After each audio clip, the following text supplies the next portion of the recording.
사람은 장래일을 알지 못하나니 나중에 일어날 일을 누가 알랴라고 하는 전도서 10장 14절의 말씀처럼 사람은 미래에 일어날 일을 아무도 모르죠. 이 말에 어떤 사람은 아는 것도 있다고 말할지 모르겠습니다. 예를 들어서 기차나 비행기가 몇 시에 출발하고 또 몇 시에 도착하는지 안다라고 말하죠. 또 내일 날씨가 어떻게 되는지도 안다라고 말합니다. 기타 여러 가지 어느 정도 예정되어 있는 것들은 두고 그것이 이제 미래에 어떤 일들이 일어날지 안다라고 말을 하죠. 그런데 이것을 좀 더 자세히 살펴보면 이것은 예상하는 것이지 아는 것은 아니죠. 오후 1시에 출발하는 기차의 경우에 1시에 출발할지 또는 다른 일이 생길지 그래서 출발이 지연될지 모르는 것입니다. 1시에 가봐야 아는 것이죠. 확실하게 알 수 있는 방법은 1시가 되어가야 되는 것입니다. 이처럼 대부분의 미래의 일에 대해 사람은 예상을 하지 알지는 못합니다. 알지 못하는 미래와 관련해서 우리는 어떻게 살아야 할까요? 우리가 우선 명심해야 하는 것은 전도자가 사람은 장래일을 알지 못한다라고 하는 이 말을 통해서 말하고 싶은 것이 무엇이냐 하는 점입니다. 그것은 사람이 장래일을 알지 못하기 때문에 장래일에 대해서 확신하는 그런 어리석은 일을 하지 말라는 것이죠.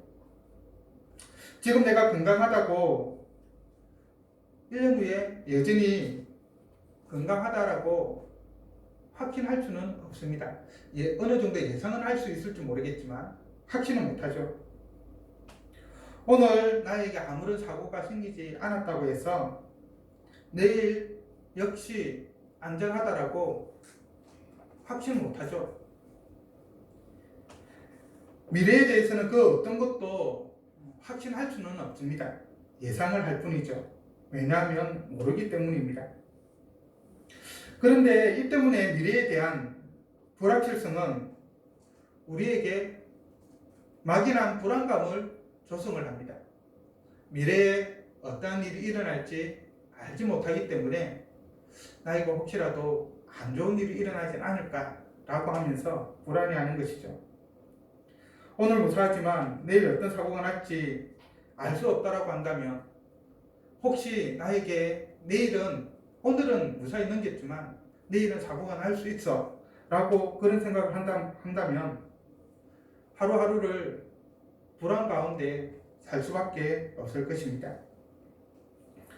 특별히 남북이 분단되어 있는 우리나라의 현실상 많은 사람들이 특히 이제 6.25를 경험했던 분들이든 또는 북한과의 아주 심각한 대치 관계를 겪어왔던 분들은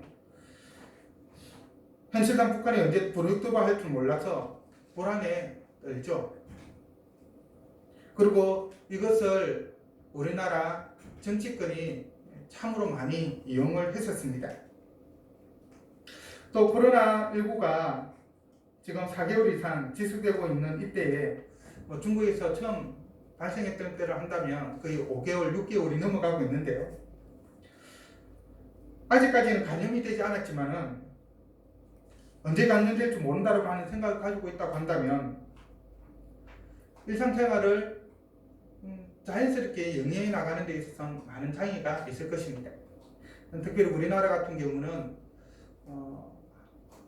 발생자가 없는 날도 있었다가 또 갑자기 또 이태원 클럽과 관련하여서 수백 명에서 수십 명까지 그리고 4차 감염까지 일어났다라고 하는 그런 뉴스가 나오고 있는데요. 그런 상황에서는 더더욱 불안할 수밖에 없는 것이죠. 이렇게 본다면 전도자는 사람은 장래일을 알지 못한다라고 하는 이 선언을 통해서 미래에 대한 지나치는 확신도 가지지 말고 또 알지 못하기 때문에 생기는 과도한 불안도 가지지 말라라고 말하고 있다라고 이야기할 수 있을 것입니다. 그러기 위해서는 어떻게 해야 할까요? 미래에 대해서 과도한 불안도 가지지 않고 또 과도한 확신도 가지지 않고 살아가기 위해서는 어떻게 해야 될까?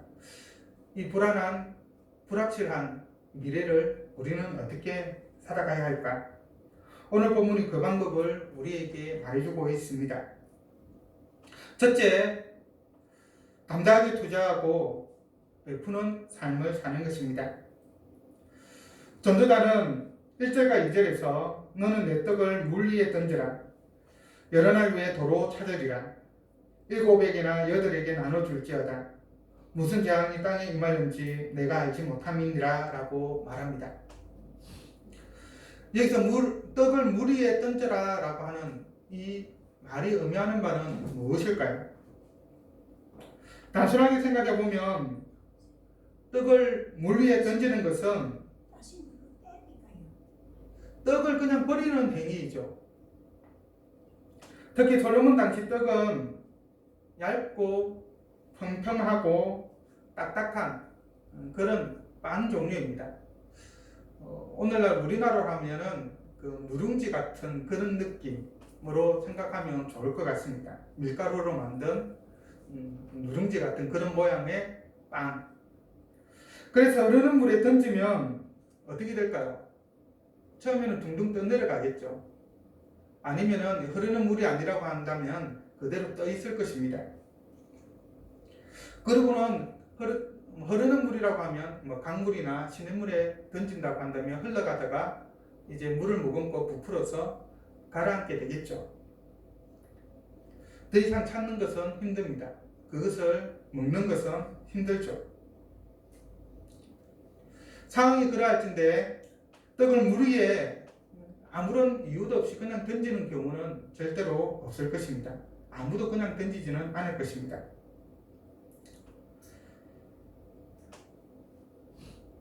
그런데 전도자는 그것을 물에 던지라 라고 말하면서 여러 날 후에 도로 찾을 것이다 라고 말합니다. 어떤 의미일까요? 문자 그대로 물 위에 떡을 던지라고 하는 그런 말은 아닐 것입니다. 일반적으로 학자들은 떡을 물 위에 던져라라고 하는 이 말을 두 가지로 해석을 하는데요. 하나는 예측 불가능하고 위험하지만 재물을 담대하게 투자하라라고 하는 의미로 해석을 하는 것입니다. 우선 떡은 부분으로 전체를 나타내는 제휴법으로서 자신이 가지고 있는 어떤 재산, 재물 또는 모든 삶에 필요한 소유들을 이야기하는 것입니다. 그것을 물 위에 던져라 라고 말하고 있습니다. 그래서 이것을 당시에 어떤 시대 상황과 연관시켜서 해상무역과 연관시켜서 재물을 잃어버릴 수 있는 위험이 있다 하더라도 과감하게 투자하라 그런 의미로 해석을 하는 것입니다. 표준 세번역은 바로 이러한 해석에 따라서 1절을 다음과 같이 번역을 합니다. 1절과 2절을 다음과 같이 번역합니다. 돈이 있으면 무역에 투자하여라. 여러 날 뒤에 너는 이윤을 남길 것이다. 이 세상에서 내가 무슨 재난을 만날지 모르니 투자할 때에는 7이나 8로 나누어 하여라. 투자하는 개념으로서 이해를 하고 그렇게 어역을 한 것이죠. 이 해석은 당시 해상무역을 염두에 둔 것인데 해상무역은 당시 상당한 위험이 따랐습니다.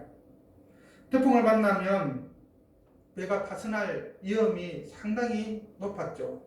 해적을 만날 수도 있습니다. 그렇게 된다면 투자한 모든 것들을 다 잃어버릴 수 있죠.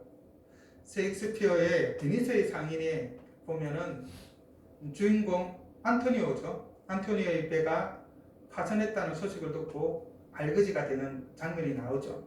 그런 위험이 있는 것입니다. 하지만 태풍을 반대로 무역에 성공하면 또 어떻게 되죠? 상당한 부를 얻게 됩니다. 안토니아가 나중에 내가 파손된 것이 아니다라고 하여서 다시 회복하게 되는데요. 그와 같은 것이죠. 그래서 떡을 물 위에 던지라라고 하는 이 말은 모든 사람이 불가능하고 안 될 것이라고 말하는 그러한 상황 속에서, 그래서 잃어버릴 수 있는 그러한 상황 가운데서 과감하게 모험을 감수하라 라고 하는 의미가 되는 것이죠. 뭔가를 얻기 위해서는 투자해야 한다는 것입니다. 영어에 보면 하이 리스크, 하이 리턴이라는 말이 있죠. 위험이 클수록 돌아오는 이익이 큽니다. 호랑이 굴에 들어가야 호랑이를 잡을 수 있는 것처럼 무언가를 얻기 위해서는 그에 따른 과감한 행동이 필요한 것이죠. 그러면서 전도자는 투자할 때의 위험을 관가하지 말라라고 충고합니다. 왜냐하면 무슨 재앙이 임하는지 알지 못하기 때문입니다. 해상무역을 다시 한번 예를 들어 본다면, 한 배에만 모든 재산을 투자를 했다면 어떻게 될까요? 그 배가 파손해버리면 모든 것을 다 잃어버리게 될 것입니다. 그런데 배 한 척이 아니라 여러 척에, 여러 군데에 만약에 투자를 했다라고 한다면 어떻게 될까요? 다른 배가 파손한다 하더라도 또 다른 하나는 나눌 수 있는 가능성이 생기게 되는 것이죠. 실패를 줄이고 성공 확률을 높일 수 있기 때문입니다. 그래서 위험을 무릅쓰고 투자하더라도 여러 곳에 분산하여서 투자할 것을, 그래서 7이나 8로 나누어 주라라고 말하고 있는 것이죠. 이것이 바로 미래를 대비하는 하나의 지혜라고 할 수 있을 것입니다. 다른 하나는 가난한 자들에게 자선을 베풀라라고 하는 의미로 해석하는 것입니다. 가난한 자에게 자선을 베푸는 행위 자체는 자신의 재물에 있어서는 손해가 되는 것처럼 보이죠. 왜냐하면 자기가 가진 것을 그냥 나누어 주는 것이기 때문에, 그 나누어 줄 때는 다시 내가 돌려받겠다라는 의미로 받지는 않습니다. 물론 이제 대여 개념으로서 한다면, 고리대금업을 한다고 하면 또 다른 문제이겠지만, 여기서 말하는 것은 가난한 자들에게 베풀어주는 자선 사업을 하는 것을 말하는 것이죠. 그것은 분명 자기의 재산에 손해가 되는 것입니다. 그런데 그가 자선을 베푼 많은 사람 가운데에서, 가난한 사람 가운데에서 성공할 가능성도 있겠죠. 사업에 실패해서 나락으로 떨어진 사람이 누군가의 투자를 받아서 다시 재기를 할 수가 있는 것입니다. 그리고 자기 자신은 지금은 부하지만은 나중에는 가난하게 될 수도 있죠. 지금 하도 있던 일들이 실패를 해서 모든 재산을 다 잃을 수도 있는 것입니다. 가난한 자의 입장에 갈 수 있는 것이죠. 바로 그때에 자신이 도와주었던 사람으로부터 도움을 받을 수 있는 가능성이 있는 것입니다. 그것을 여러 날 후에 도로 찾을 수 있는 것으로 표현한다고 보는 것이죠. 그런 점에서 가난한 자를 구제하는 일은 자신에게 닥친 미래를 대비하는 지혜라고 할 수가 있을 것입니다.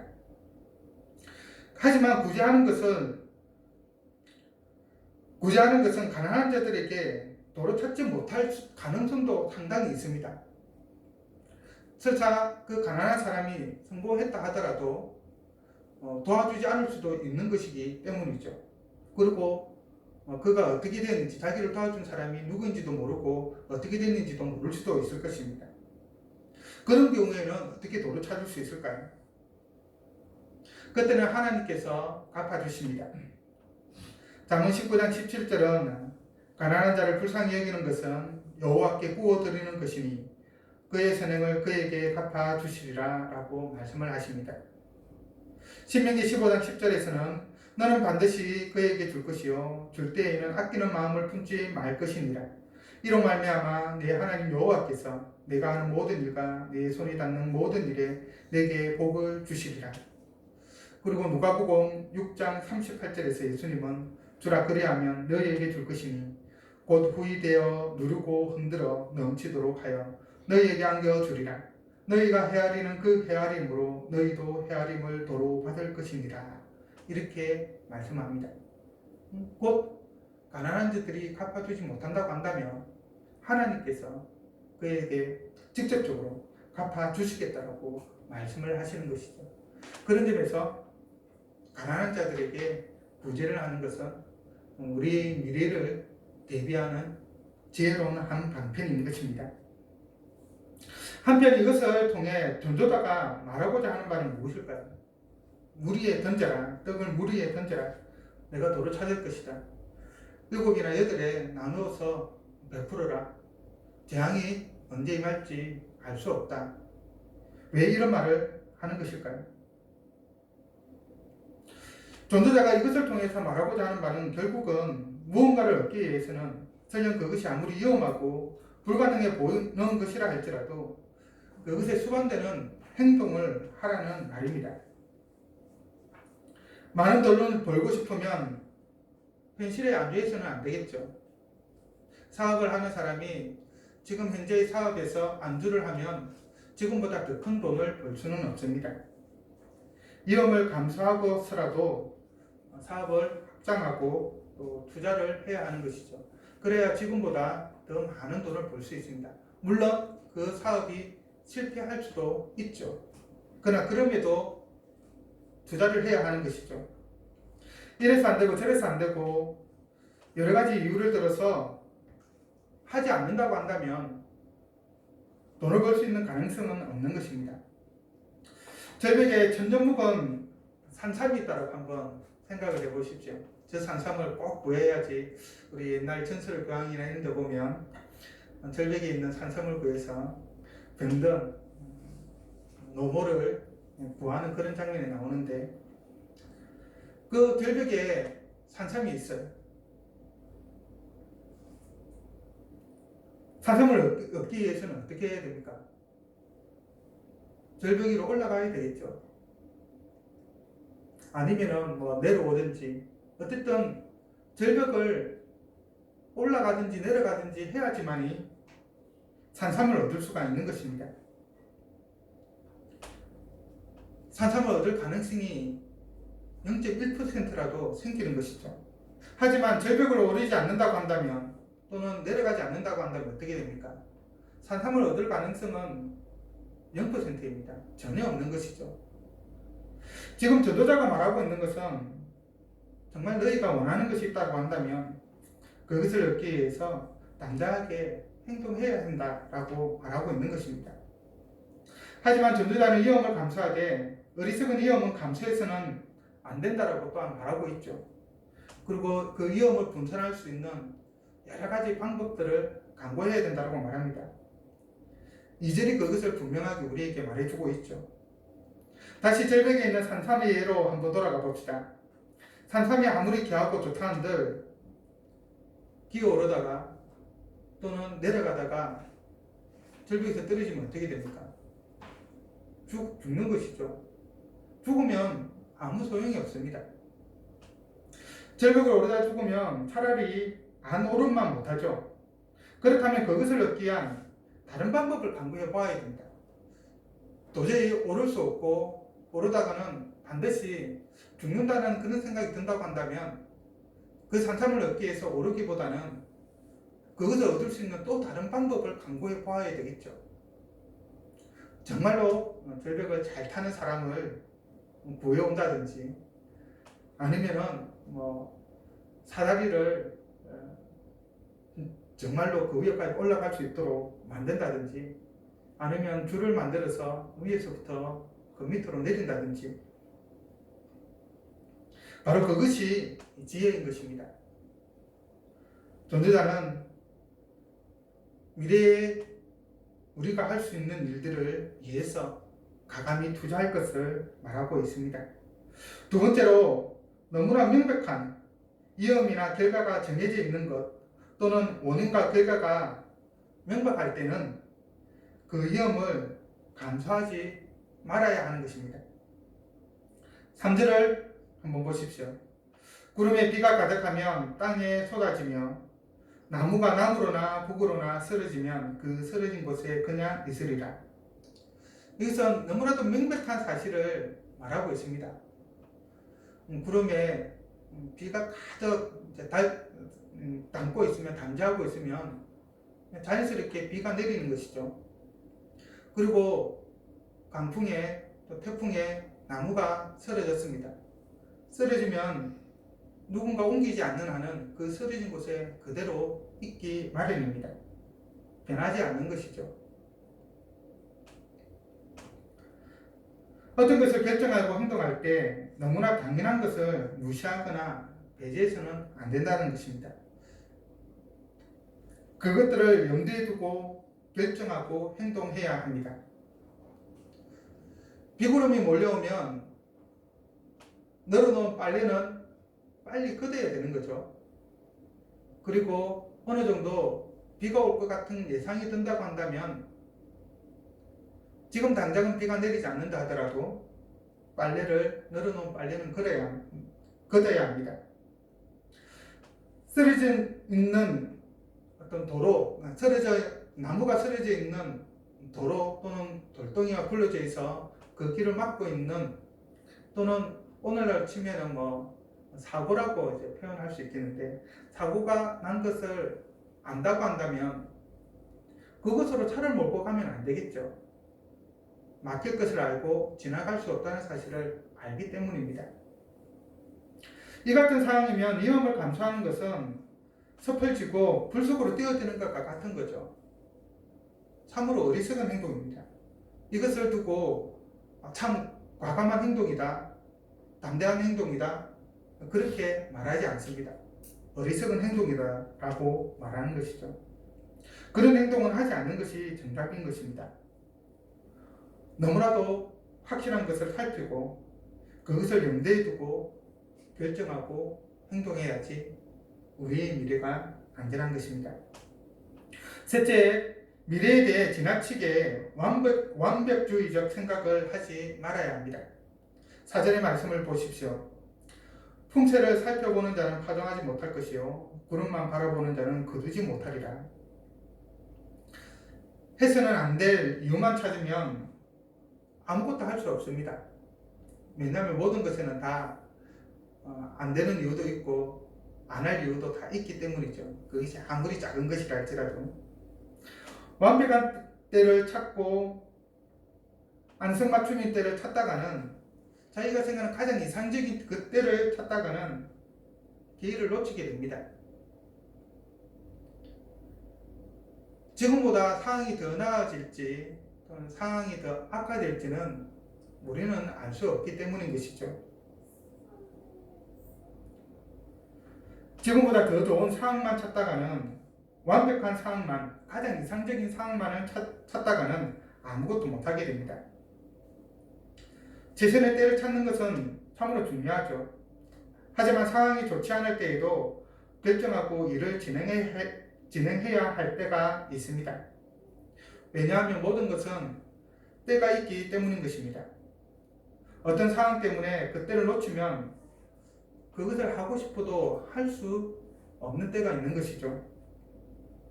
결국은 나중에 후회할 뿐입니다. 벌써 지나간 뒤에 손을 흔들어 보아야 아무 소용이 없고, 시험을 이미 치루었는데 그에 대해서 자기는 시험을 치르지 못했다라고 후회해봐야 소용이 없는 것입니다. 준비가 덜 되어도 좀 약간 불안한 감이 있다 하더라도 해야만 할 때가 있는 것이죠. 때로는 조금 부족하더라도 해야만 합니다. 마지막으로 하나님의 주권을 믿는 가운데 주어진 현실에 최선을 다하는 것입니다. 5절과 6절 말씀을 보십시오. 바람의 길이 어떠한가? 아이 된 자의 태에서 뼈가 어떻게 자라는지를 내가 알지 못한 같이 만사를 성취하시는 하나님의 일을 내가 알지 못하느니라. 너는 아침에 씨를 뿌리고 저녁에도 손을 놓지 말라. 이것이 잘 되는지 저것이 잘 되는지 혹 둘이 다 잘 되는지 알지 못함이니라.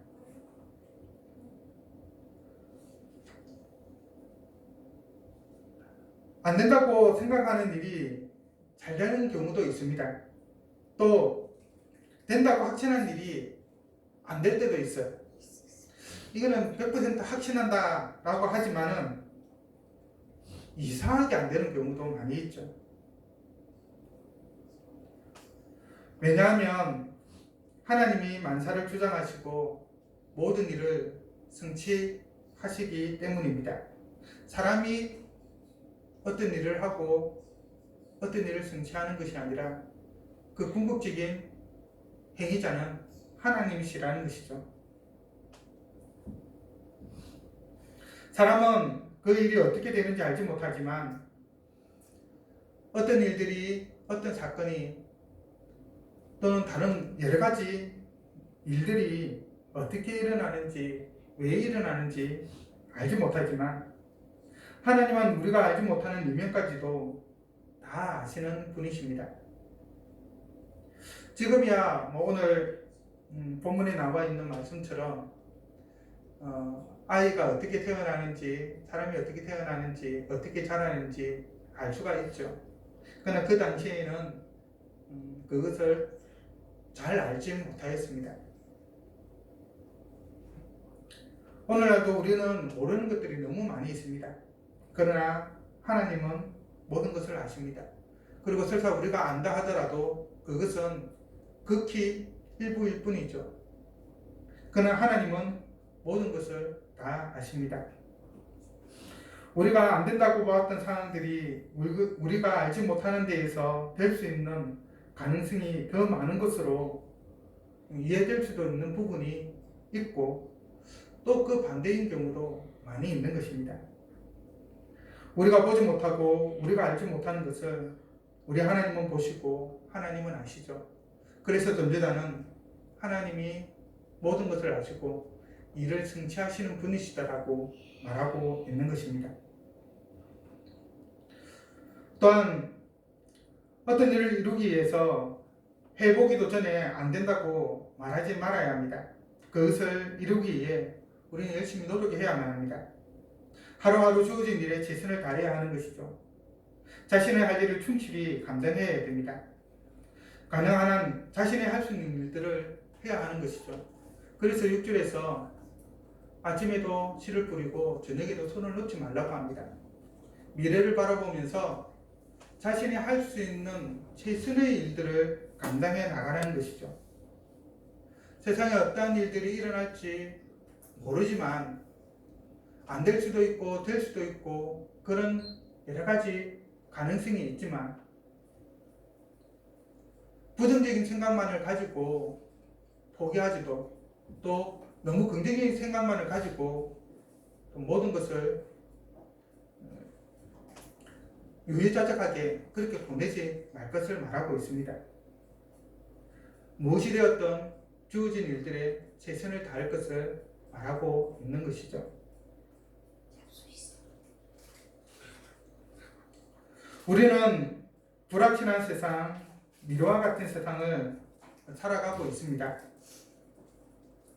이 같은 세상을 살아가는 가장 확실한 방법은 오늘 본문에 나와 있는, 특별히 5절과 6절에 나와 있는 방법처럼 만사를 성취하시는 하나님,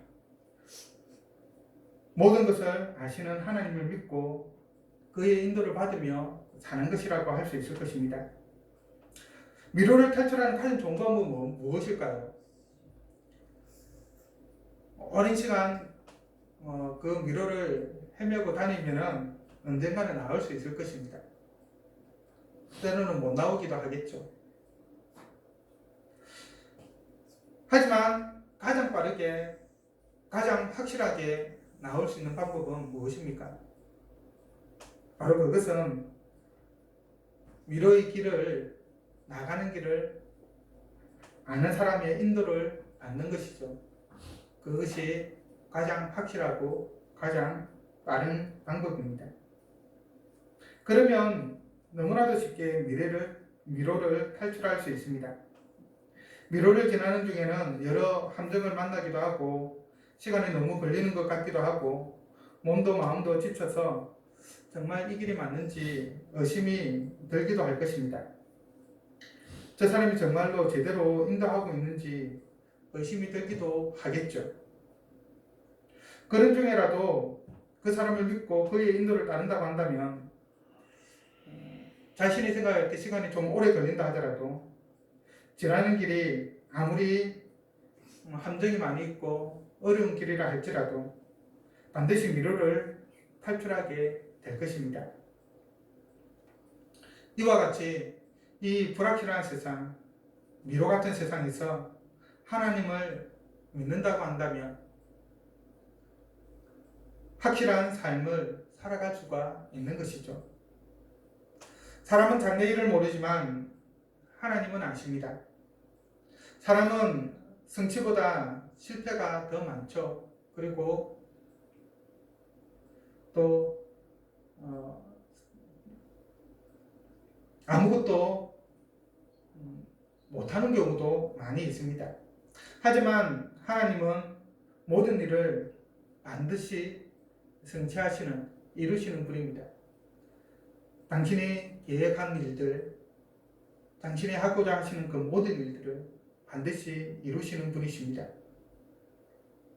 이 불확실하고 미로 같은 세상을 살아가면서 미래를 알지 못하고 실패만 하는 나 자신 또는 사람을 믿을 것인가?